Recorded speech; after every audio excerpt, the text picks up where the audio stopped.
이 시간 다 같이 일어나셔서 오늘 우리에게 주신 말씀을 같이 읽겠습니다. 우리에게 주신 말씀은 창세기 33장 12절부터 20절까지 말씀입니다. 이 말씀 통해서 살아계신 하나님의 음성을 다 함께 들을 수 있기를 바랍니다. 12절부터 20절까지 말씀을 함께 말씀을 읽도록 하겠습니다. 에서가 이르되 우리가 떠나자 내가 너와 동행하리라. 야곱이 그에게 이르되 내 주도 아시거니와 자식들은 연약하고 내게 있는 양떼와 소가 새끼를 데리고 있은즉 하루만 지나치게 몰면 모든 떼가 죽으리니 청하건대 내 주는 종보다 앞서가소서. 난 앞에 가는 가축과 자식들의 걸음대로 천천히 인도하여 세일로 가서 내 주께 나아가리이다. 에서가 이르되 내가 내 종 몇 사람을 내게 머물게 하리라. 야곱이 이르되 어찌하여 그리하리까. 나로 내 주께 은혜를 얻게 하소서 하매 이날에 에서는 세일로 돌아가고 야곱은 숫곳에 이르러 자기를 위하여 집을 짓고 그의 가축을 위하여 우릿간을 지었으므로 그 땅 이름을 숫곳이라 부르더라. 야곱이 밧담 아람에서부터 평안히 가나안 땅 세겜 성읍에 이르러 그 성읍 앞에서 장막을 치고 그가 장막을 친 밭을 세겜의 아버지 하몰의 아들들의 손에서 베크시타에 샀으며 거기에 제단을 쌓고 그 이름을 엘렐로의 이스라엘이라 불렀더라. 아멘. 네, 그 자리에 앉으시기 바랍니다. 가슴에 손을 대고 제가 하는 선포를 따라하도록 하겠습니다. 나는 모든 신령한 복을 가졌습니다. 나는 거룩하고 흠이 없는 존재입니다. 나는 만물을 다스리는 권세를 가졌습니다. 그것을 누리며 살아갈 것입니다. 아멘. 네, 감사합니다. 지난 주간에 드림틴즈 여름 수련회가 있었습니다. 제가 출발할 때 아이들을 만나서 아이들에게 이런 이야기를 했습니다. 목사님이 한 가지 부탁이 있어. 뭐냐면 이번 수련회를 전체 총괄 진행하는 사람이 목사님 조카야. 목사님 조카인데 그 목사님 조카인데 목사거든요. 그래서 조카 목사님이 수련회 다 끝나면 나한테 이런 이야기 해주면 좋겠어. 삼촌네 교회 애들은 왜 이렇게 잘 놀아요? 이런 말을 듣고 싶어. 그러면서 애들에게 그런 얘기했어요. 예배 드릴 때 맨 앞자리 가서 예배 드려라. 찬송할 때 전심으로 찬양해라. 기도할 때 열심히 기도해라. 그리고 놀 때 열심히 해서 1등 해라. 잘 때 그냥 푹 잘 자라. 뭐 이런 얘기를 아이들에게 제가 전해줬습니다. 그래서 둘째 날 그 수련하는 장소에 갔더니 제 조카 목사님이 저한테 그러는 거예요. 딱 이렇게 얘기하더라고요. 삼촌네 교회 애들은 왜 이렇게 잘 놀아요? 이런 얘기를 하는 거예요. 근데 그 얘기를 듣고 되게 감사했습니다. 예배의 본질은 뭐냐? 내어드림입니다. 내어드림. 왜 내어드리느냐? 하나님께서 우리를 구원해 주셨기 때문에 그렇습니다. 죽을 수밖에 없는 인생을, 답 없는 인생을 구원해 주셨기 때문에 그 하나님께 우리를 내어드리는 것, 그게 바로 예배입니다. 누가복음 7장에 보면 예수님께 향유옥합을 드린 여인이 있습니다. 사람들이 왜 그렇게 그거 낭비하냐, 허비하냐 이런 이야기를 합니다. 그때 예수님 뭐라고 말씀하시냐면 이렇게 말씀하세요. 그의 많은 죄가 사하여졌도다. 이는 그의 사랑함이 많음이라 라고 말씀합니다. 그 용서를 많이 받은 사람은 사랑합니다. 은혜를 많이 받은 사람은 내어 드리는 거죠. 그래서 내어드림은 나의 자랑이 될 수 없고 나의 의가 될 수 없습니다. 당신은 왜 내어드리지 않아? 라고 말하지 않습니다. 왜냐하면 내가 은혜 받은 사람이기 때문에 그렇습니다. 그래서 구원이 선명해지고 복음이 선명해지면 놀랍게 예배가 선명해집니다. 예배가 선명해지면 내 삶이, 내 관계가, 우리 가정이 선명해집니다. 돌려서 이야기하면 지금 내 삶이 복잡하고 정신이 없다면 예배가 두 마음일 겁니다. 예배가 두 마음이란 이야기는 나의 구원과 나의 복음도 선명하지 않다는 이야기인 거죠. 영적인 건강함은 무엇이냐? 나를 부르신 그 자리에 나를 온전히 내어드릴 수 있는 것, 그게 바로 건강함입니다. 공부할 때는 공부하는 거고요, 놀 때 노는 거고요, 잘 때 자는 거고요, 일할 때는 나를 온전히 내어드리는 겁니다. 바로 이것이 삶으로 드리는 예배입니다. 여러분, 우리가 이 자리에서 예배 드리는 이유가 무엇인가? 여기서 예배 드리고 밖에 나가면 내 마음대로 살아도 되는 건가요? 아닙니다. 이 자리에서 우리가 온전한 예배를 드리는 이유는 무엇이냐면 내가 서 있는 그 자리에서 삶으로 예배 드리기 위함입니다. 직장 가운데 나의 모든 것들을 내어드릴 수 있는 것. 물론 밖에서 그런 이야기 하죠. 직장인 그렇게 올인하지 마. 직장은 너를 그렇게 생각하지 않아. 직장은 언제든지 너를 자를 수 있어. 이렇게 생각을 합니다. 근데 여러분, 그건 세상의 언어입니다. 세상의 소리입니다. 우리는 우리를 부르신 그 자리에 나를 온전히 내어 드리는 겁니다. 그게 삶의 예배인 거죠. 꿈꾸는 이제 부모학교가 요즘에 진행되고 있는데 부모들에게 그런 이야기 합니다. 아이들과 주일을 준비하면서 기도를 좀 준비해 주십시오. 부모가 본을 보이며 기도하면서 예배를 준비하고 아이들과 함께 예배를 준비하면서 와 주십시오 라고 말합니다. 그래서 아이들에게 가르치십시오. 전심으로 찬양하라고, 목사님 말씀 들으면 집중해서 말씀을 들으라고, 기도할 땐 소리내서 기도하라고, 활동할 땐 마음껏 아이들과 뛰어놀면서 전심으로 활동하라고 가르치라고 이야기를 합니다. 왜냐하면 전심으로 예배하는 아이가 공부할 때도 거기에 올인합니다. 놀 때도 거기에 올인합니다. 자기가 서 있는 자리에 집중하기 때문에 그렇습니다. 교회에서 제가 여러분들에게 여러분 최고 예배를 드리십시다 이 이야기는 교회에서의 활동을 이야기하는 게 아니에요. 우리가 서 있는 삶의 자리에서 우리 자신을 온전히 내어드리는 삶의 예배를 위한 겁니다. 사랑하는 여러분, 먼저 교회에서 승리하십시오. 교회에서 드리는 예배 가운데 전심으로 예배 드리십시오. 그때 어느새 내가 내 삶의 자리에서도 나를 온전히 내어드리는 삶의 예배자로 우리 교회 가족 모두가 그렇게 서게 될 것을 믿습니다. 예배자 야곱에 대해서 함께 나누고 있습니다. 야곱은 고향에서의 모습이나 그 다음에 외삼촌의 집에서의 모습이나 거의 비슷합니다. 내가 머리를 굴리고 계산을 하고 사람을 속여서 뭔가를 성취합니다. 근데 결국에는 쫓겨납니다. 직장에서도 그런 분 되게 많이 있습니다.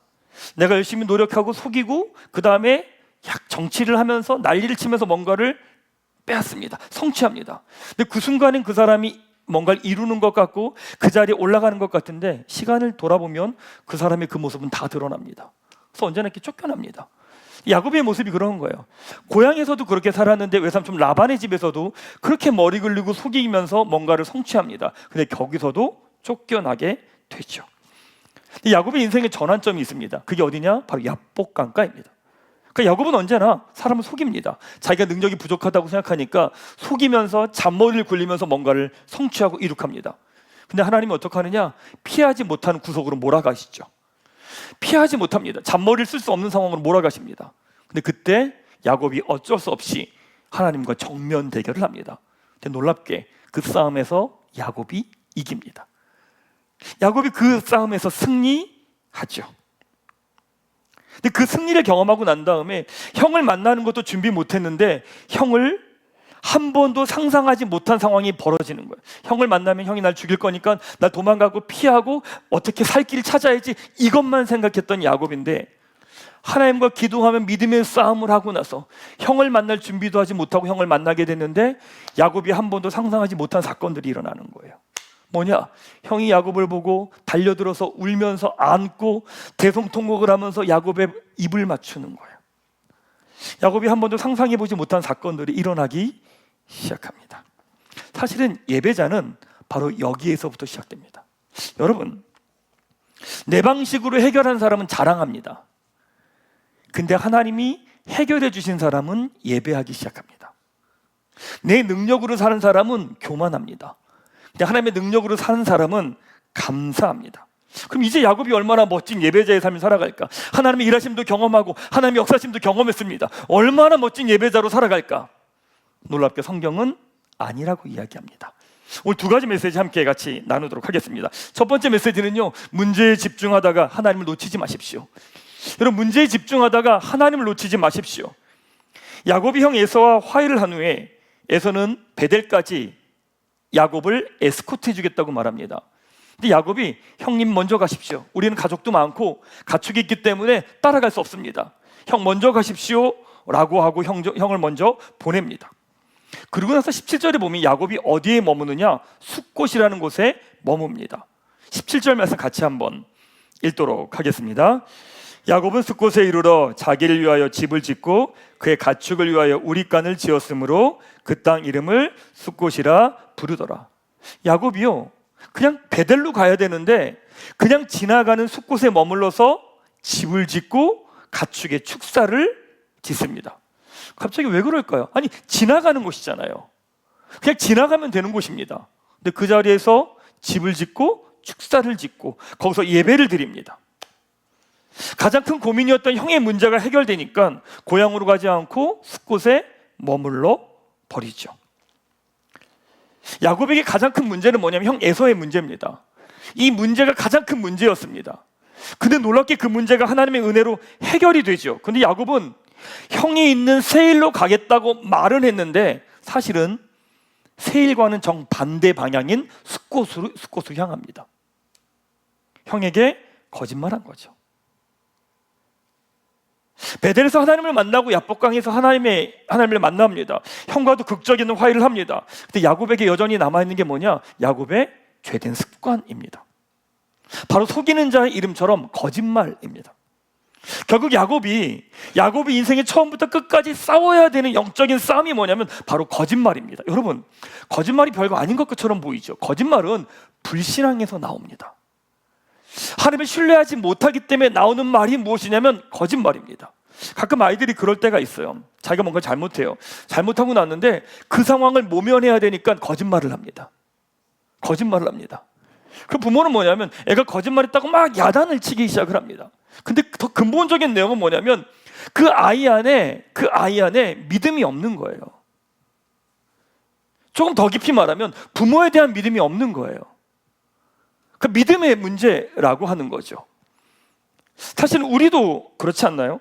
하나님을 경험하고 알아갑니다. 근데 그러면서도 우린 동일하게 우리가 싸워야 될 믿음의 싸움의 영역이 있습니다. 그러니까 어느 부분만 걸리면 늘 넘어져 버리는 거예요. 근데 놀랍게도 그 싸움이요, 일평생 계속됩니다. 주님을 뵙는 그 순간까지 그 싸움이 동일합니다. 매번 어느 순간 괜찮구나, 이제 됐네 라고 말하는 그 시점에 그 사건으로 또 넘어져 버립니다. 여러분들 어떤 영역들입니까? 어떤 영역이 여러분들이 치열하게 계속 싸워가야 되는 죄된 습관의 그 영역, 어떤 영역입니까? 대부분 그 영역을 모르니까 그 싸움에서 집니다. 지면 어떡하느냐? 다른 사람을 비난합니다. 그리고 자책합니다. 근데 그 싸움을 아는 사람은 그 싸움을 안다면 되게 고마운 겁니다. 왜냐하면 그 싸움에서 그 싸움을 알기 때문에 계속 치열한 믿음의 싸움을 하면 결국엔 그 싸움에서 승리할 거기 때문에 그렇거든요. 사실 여러분들이 계속 지금 싸워가는 믿음의 그 싸움의 영역은 어디입니까? 여전히 하나님 신뢰하지 못하니까 내가 붙들고 나타나는 나의 모습은 어떤 게 있으십니까? 그래서 대부분의 경우는 문제가 해결되면 마음이 풀어집니다. 사람들은 큰 사건이 일어나면 마치 내 인생을 하나님께 다 드릴 것 같이 합니다. 근데 그 문제가 해결되면 언제 그랬냐는 듯이 돌변합니다. 사람들이 다 마찬가지이겠죠. 가끔씩 이제 사람들 몸이 아픈 분들이 있잖아요. 오셔서 기도해달라고 이야기하는 경우가 되게 많이 있습니다. 그분들은 몸이 아파서 하나님을 찾잖아요. 당연히 그렇게 되겠죠. 근데 놀랍게도 그 아픈 게 해결되면 하나님을 안 찾습니다. 이 문제 때문에 하나님을 찾은 사람은 이 문제가 사라져버리면 하나님을 찾을 이유가 없겠죠. 너무나 당연한 겁니다. 그러니까 우리가 어떠냐면 문제에 집중하다 보니까 우리는 뭘 놓쳐버리느냐? 하나님을 놓쳐버리는 경우가 너무 많은 거예요. 하나님, 이 문제 해결해 주십시오. 이 문제 해결돼야 됩니다. 이 문제 정리돼야 됩니다. 여기에 붙들려요. 그러고 난 다음에 뭐냐면 하나님을 잊어버리는 겁니다. 그럼 어떤 일이 일어나느냐? 이 문제가 해결되면 놀랍게도 그 문제가 똑같이 발생합니다. 왜냐하면 내가 변한 게 아니니까. 여러분, 지난주 말씀 기억하십니까? 우리에게 일어나는 모든 일은 하나님의 부르심의 사인입니다. 하나님은 문제에 관심 있는 게 아닙니다. 하나님의 관심은 누구냐? 바로 납니다. 여러분입니다. 여러분에게 일어난 그 사건들, 하나님 앞에서 그게 무슨 사건이나 되겠습니까? 하나님이 풀어버리기 때문에 끝나는 문제죠. 하나님의 관심은 다른 게 아니에요. 바로 나예요. 하나님의 관심은 여러분이에요. 여러분에게 하나님의 관심이 있는 거예요. 그럼 여러분, 어떤 사건 때문에 하나님이 여러분들을 부르시는 사인입니다. 그렇다면 이제는 주변 상황과 환경은 하나도 중요하지 않습니다. 하나님과 나와의 관계의 문제입니다. 자, 여러분, 물어볼까요? 지금 여러분들에게 일어나는 많은 사건들과 상황들이 하나님이 여러분을 부르시는 사인이라고 믿으십니까? 그럼 이젠 주변 상황은 중요한 게 아닙니다. 하나님이 나를 부르시는 사인이라고 말하면 이제는 그 사람, 상황, 사건 하나도 중요하지 않습니다. 이제 중요한 건 뭔지 아십니까? 하나님과 나입니다. 하나님과 나와의 이 믿음의 싸움을 해야 돼요.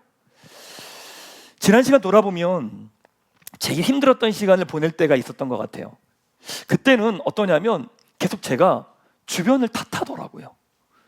주변을 탓하고 비난하고 또 어느 순간 지나니까 그때 내가 왜 그랬지? 막 자책을 합니다. 근데 자책을 하는 건 자신이 없으니까, 너무 아프니까 비난을 하기 시작하더라고요. 제가 비난하는 거예요. 사실은 하나님이 나를 부르시는 사인인데 그 사인을 못 보니까 계속 비난을 하고 있더라고요.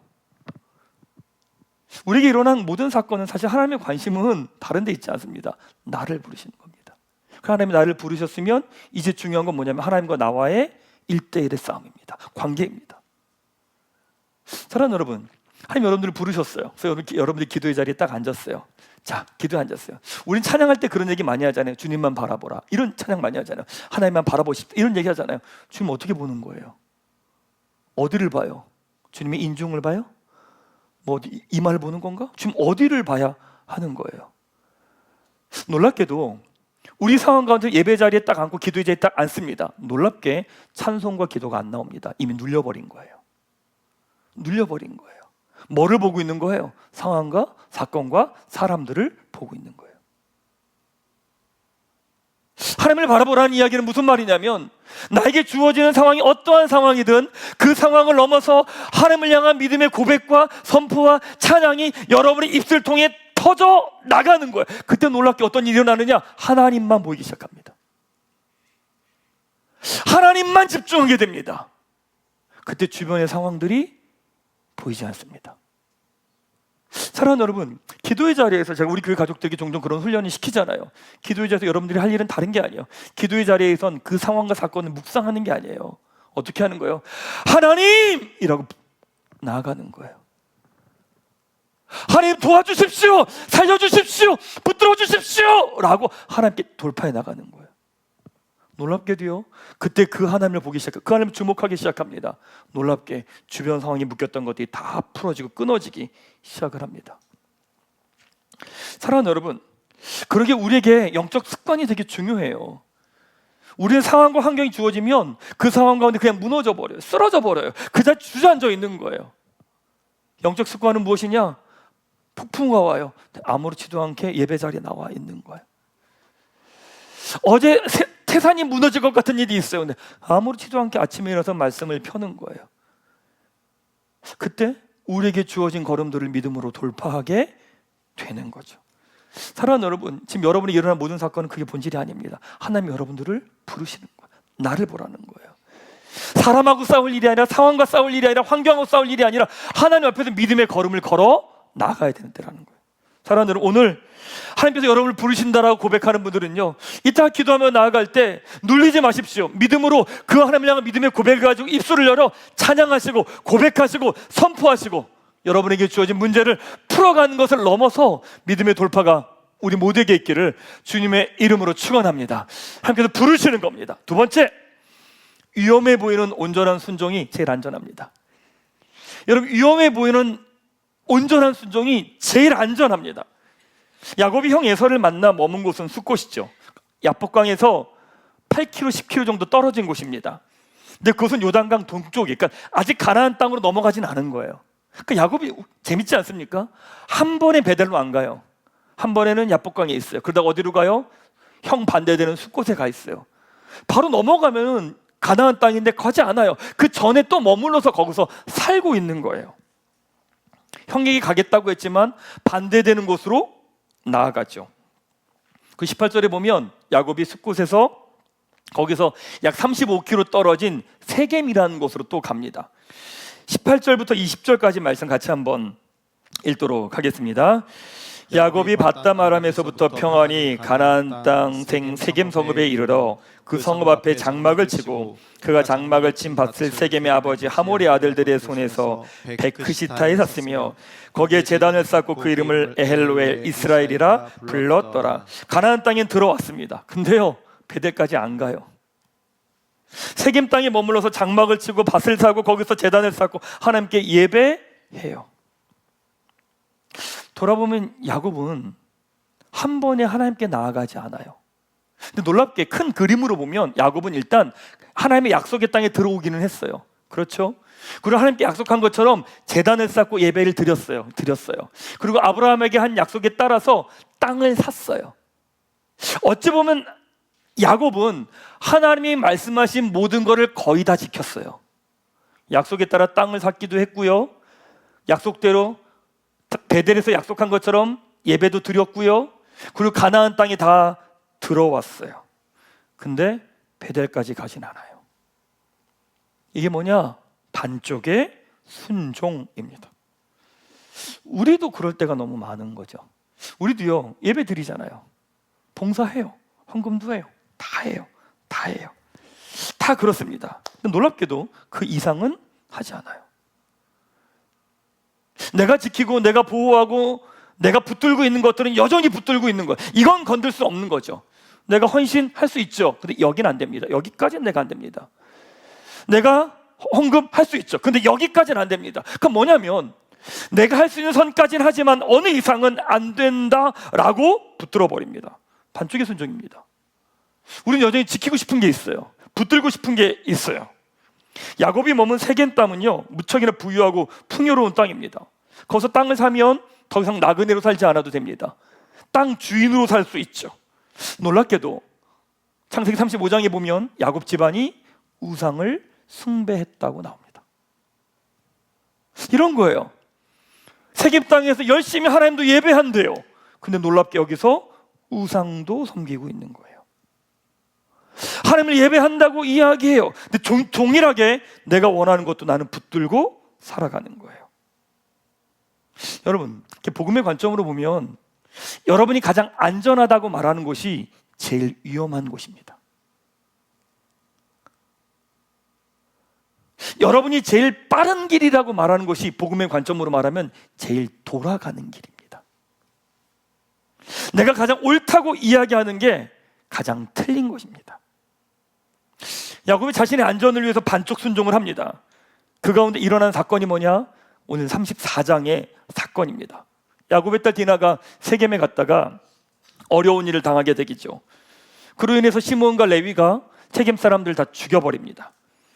그러니까 그 지역에 있던 기본 사람들이 야곱 집안을 죽이겠다고 달려드는 거예요. 어쩔 수 없이 야곱 집안은 세겜을 떠나야 되는 상황이 돼버린 겁니다. 야곱이 반쪽 순종을 하면서 가장 안전할 거라고 생각한 그 자리가 제일 위험한 자리였던 거죠. 사랑하는 여러분, 우리는 계속 우리 머리를 계속 굴립니다. 제일 좋은 방법, 제일 쉬운 길, 제일 안전한 길, 계속 머리를 굴리면서 우리는 살아갑니다. 성경은 다른 이야기를 합니다. 네가 머리 굴리고 계산해서 만들어 놓은 그 길이 가장 위험한 길이라고 이야기하세요. 그렇죠. 야곱은 편안하게 있었지만 다른 한 손에는 우상을 숭배하며 그 자리에 있었던 겁니다. 하나님이 그 자리가 아니라는 거예요. 틀렸다는 거예요. 그래서 그를 어디로 이끌어가요? 베델로 다시 걸어가게 하는 거죠. 근데 하나님이 야곱에게 이렇게 말씀하십니다. 35장 1절 말씀 같이 한번 읽겠습니다. 35장 1절 말씀입니다. 하나님이 야곱에게 이르시되 일어나 베델로 올라가서 거기 거주하며 내가 내 영 에서의 낯을 피하여 도망하던 때에 내게 나타났던 하나님께 거기서 제단을 쌓으라 하신지라. 하나님 뭐라고 말씀하시느냐? 베델로 가라고 이야기하십니다. 근데 여러분, 지금 모든 민족이 야곱 집안을 죽이려고 합니다. 근데 뭐냐면 피하고 숨어 있어야 되는 상황인데 하나님 뭐라고 말씀하시느냐? 너는 일어나서 베델로 가라고 이야기하는 거예요. 그 말은 무슨 말이냐면 나 베델로 갑니다. 나 여기 갑니다. 이 얘기는 뭐냐면 나 죽여주십시오. 죽여주십시오. 이 말이에요. 대가족이 움직이고 있는데 가만두겠습니까? 다 같이 몰려들어서 그 가족을 죽여버리겠다고 달려들겠죠. 하나님이 야곱에게 어떻게 하시느냐? 가장 위험해 보이는 순종을 요청하시는 거예요. 사랑하는 여러분, 하필 여러분의 걸음걸음들마다 어쩌면 하나님 그거 아니에요. 그거는 아닌 것 같습니다. 그럴 수 없어요. 그건 아니죠. 하나님 여러분들의 그런 것들을 요청하는 것들이 있지 않으십니까? 이러면 큰일 납니다. 여기까지는 아닙니다. 여기까지는. 이러면 우리 집 큰일 납니다. 우리 가정 큰일, 나도 큰일 납니다. 라고 하면서 여러분들이 보호하고 지키고 피하고 있는 것들, 혹시 하나님이 야곱에게 이야기하셨던 것처럼 너 일어나 베델로 돌아가, 베델에서 예배 드려 라고 하면서 말도 안 되는 되게 위험한 순종을 하나님 여러분에게 요청하시는 것들이 있습니까? 야곱이요, 그 위험해 보이는 순종을 합니다. 일어나서 그 가족들이 다 같이 베델로 향합니다. 근데 놀랍게 대반전이 일어납니다. 35장 5절 말씀 같이 한번 말씀을 읽도록 하겠습니다. 그들이 자기 손에 있는 그들이 떠났으나 하나님이 그 사면골로부터 그게 두려워하게 하셨으므로 야곱의 아들들을 추격하는 자가 없었더라. 정확히 무슨 일이 일어난지 모르겠어요. 어떤 일이 일어난지 모르겠어요. 야곱 집안 일어나서 가는데 주변 사람들이 야곱이 두려워서 그들을 공격하지 못하게 된 거죠. 하나님께 맡겨드린 인생은요, 하나님이 이해할 수 없는 방법으로 그 인생을 책임지시는 거죠. 사랑하는 여러분, 신앙도 어느 수준에 가다 보면 계속 우리 머리를 굴립니다. 계산을 합니다. 이 정도면 되겠다. 이 정도면 이 정도면 되지 않나? 그리고 우리는 어느 순간에 세겜에 머무릅니다. 사랑하는 여러분, 근데 하나님은요, 우리를 세겜에 만족하지 않으세요. 하나님 우리를 어디까지 이끌어가기 원하시느냐? 베델까지 우리를 이끌어가기 원하세요. 그 자리까지 가게 하시는 거예요. 그럼 우리 마음 가운데 믿는 사람들은 좀 마음에 억울함이 있어요. 어떤 게 있냐면, 하나님 제가 안 한 게 뭐 있어요? 예배 안 드렸어요? 기도 안 했어요? 헌금 안 했어요? 다 했는데 다 했는데 내 인생 왜 이 모양이에요? 이렇게 얘기를 해요. 왜 내 인생이 이렇게 복잡해요? 이런 이야기를 해요. 근데 하나님 우리에게 말씀하시는 거예요. 반쪽. 하나님께 반, 세상을 향해 반. 치킨도 아니고 늘 그 어정쩡한 상태로 그 걸음을 걸어가는 거예요. 사랑하는 여러분, 하나님은 내가 가장 안전하다고 생각하는 그 자리가 아니라 하나님이 안전하다고 하는 곳으로 여러분들 이렇게 막 몰아가시는 거예요. 지금 하나님 여러분들 막 흔들고 계시나요? 야, 이 정도 됐다. 우리 가정도 괜찮겠다. 근데 하나님이 막 흔드시는 거예요. 막 흔들어 버리시는 거예요. 하나님 왜 이렇게 나 힘들게 하시지? 우리 집안을 왜 이렇게 어렵게 하시지? 아니요. 하나님이 가장 안전한 곳으로 지금 여러분들을 이끌어 가시는 거예요. 몰아가시는 거예요. 괜찮겠다. 이 정도면 되겠어. 이 정도면 우리 아이 내가 잘 키울 수 있겠어. 아니요. 제일 위험한 자리일 거예요. 내 머리로, 내 계산으로 내가 이 아이, 우리 아이 잘 키울 수 있다라고 생각하면서 만들어간 그 자리가 제일 위험한 자리일 거예요. 그러니까 하나님이 흔드시는 거예요. 흔드시는 거예요. 거기 아니야. 일로 와. 사랑하는 여러분, 하나님 종종 우리에게 되게 위험해 보이는 순종을 요청하실 때가 있습니다. 그거 아닌 것 같은데, 근데 하나님이 요청하세요. 사랑하는 여러분, 예배 이렇게 들어오잖아요. 예배 드리면 1시간 15분 정도 되는 시간, 이 시간에 여러분의 마음을 온전히 그냥 다 내려놔 보십시오. 걱정도 있고 염려도 있고 복잡한데 핸드폰 끄시고 놓고 전심으로 하나님께 예배 드려 보십시오. 봉사하십니까? 봉사하면 섬길 때 그냥 나를 부르신 그 자리에서 한번 내가 전심을 다해 한번 섬겨보세요. 물질 드려야 돼요? 11조 드려야 되면 여기저기서 빼먹지 마시고 온전한 11조 함께 드려보세요. 도저히 내가 보기엔 무모하다고 생각하는 그 순종을 통해 하나님이 우리 인생을 어떻게 채우시고 책임지시고 이끌어 가시는지를 경험해 보라는 거예요. 놀랍게 거기서부터 예배자로 서게 되는 거예요. 말씀을 이제 좀 정리해 볼게요. 생각해 보면 예수 믿는 거 좀 너무 피곤합니다. 왜 그렇게 피곤할까? 두 마음이에요. 세상에서 탁월하고 싶어요. 근데 하나님한테 복도 받고 싶어요. 세상에서 능력 있는 사람이 되고 싶어요. 믿음의 사람도 되고 싶어요. 그러다 보니까 우리 마음은 늘 두 가지 마음을 갖고 살아가는 거죠. 근데 하나님은요, 우리를요 두 마음에 있게 하지 않으세요. 세겜, 숫곳 아니에요. 하나님 어디까지 이끌어 가시느냐? 베델까지 가세요. 놀랍게 베델까지 몰아가시고 난 다음에 하나님 어떻게 하는 줄 아십니까? 다시 세상을 향해 보내십니다. 우리를 왜 계속 끝까지 몰아가셔서 내 인생에는 온전히 하나님밖에 없구나 라고 하는 그 고백이 그 자리까지 막 몰고 가십니다. 맞습니다. 주님, 하나님밖에 없습니다. 하나님은 내 힘이십니다. 하나님은 내 자랑이십니다. 하나님 내 전부십니다 라고 하는 내 진심의 고백이 들어질 때 놀랍게 하나님이 그 사람을 다시 세상으로 보내십니다. 그리고 그 자리에서 하나님의 나라를 살아가게 하시는 거죠. 사랑하는 여러분, 우리 삶에 일어나는 모든 일들 하나님 여러분들 지금 베델로 부르시는 겁니다. 베델로 이끌어 가시는 겁니다. 내 인생 너무 피곤해, 너무 복잡해, 뭐 이렇게 일이 많아, 왜 이렇게 정돈이 안 돼? 하나님 여러분들 지금 베델로 이끌어 가시는 겁니다. 온전한 예배자로 하나님밖에 없습니다, 하나님 내 인생의 전부입니다 라고는 그 고백의 자리까지 여러분들 이끌어가고 몰아가시는 겁니다. 그러니까 여러분, 우리 모두는 하나님을 예배하는 온전한 예배자로 모두가 서게 될 거예요. 그래서 우리 시간이 갈수록 전심으로 우리가 서 있는 그 자리에서 우리를 내어드리는 삶의 예배자로 또한 서게 될 거예요. 그래서 우리 모두는요, 시간이 갈수록 더 멋진 믿음의 사람으로 서게 될 거예요. 이 믿음의 고백이 우리 모두의 고백이 되기를 주님의 이름으로 축원합니다.